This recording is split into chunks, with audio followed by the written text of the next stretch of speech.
Hi, my name is Dr. Alan Dennis. I want to talk to you today about secrets and exposing them. So that may sound like something that's maybe controversial, but trust me, it's not.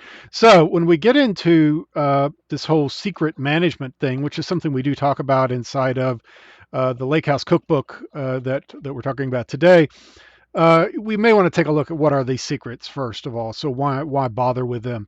And secrets are things that you would expect: connection strings, passwords, tokens. Generally speaking, it's stuff that it's inside a code. It's going to cause you grief when somebody takes a look and sees it. That's a good way to tell it. The basic idea is that these are values that are sensitive in nature. Oftentimes, you want to change them without actually changing the code. And so we have this. This is such a generic problem that we have this concept of a secret scope inside of Databricks.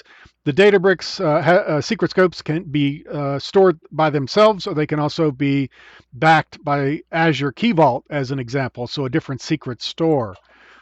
When we talk about secrets management, there's a flow that we generally go through. It starts off by going and creating a particular secret scope.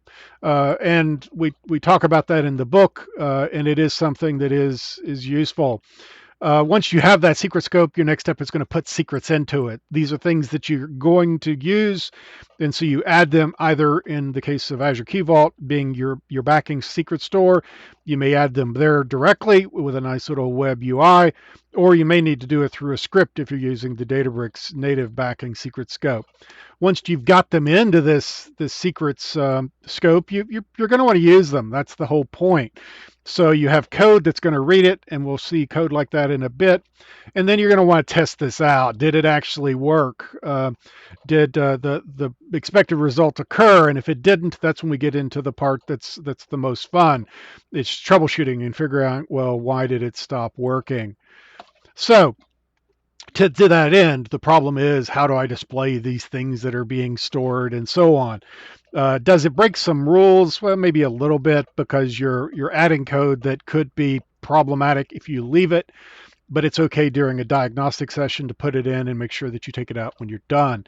So when you go to read a secret, the first link up at the top talks about how you actually set these things up inside of Databricks, and in particular Azure Databricks, and the whole secret create scope page that you have to use. So you add the pound secrets / create scope to the end of your URL, and magic happens. And then when you want to actually read the secret, you use code here in the middle that basically says, using dbutils.secrets, get the value that's inside of this scope of Lakehouse Cookbook that has the name super secret, and then try to print it out. And guess what? This is the problem that we're talking about. It shows up as being redacted. And so that's basically a good thing. You normally want that to happen. You want to be able to not expose to the world what your secret values are. You want to get them, use them, and that's the end. If you do something foolish like try to log them, hopefully it doesn't work.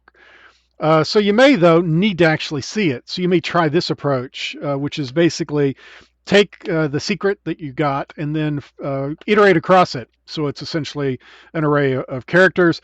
Add that back to essentially another array of characters, and then try to print it out. But Databricks saw that one coming, so that's not going to work. Instead, you basically need to just add a space to the characters.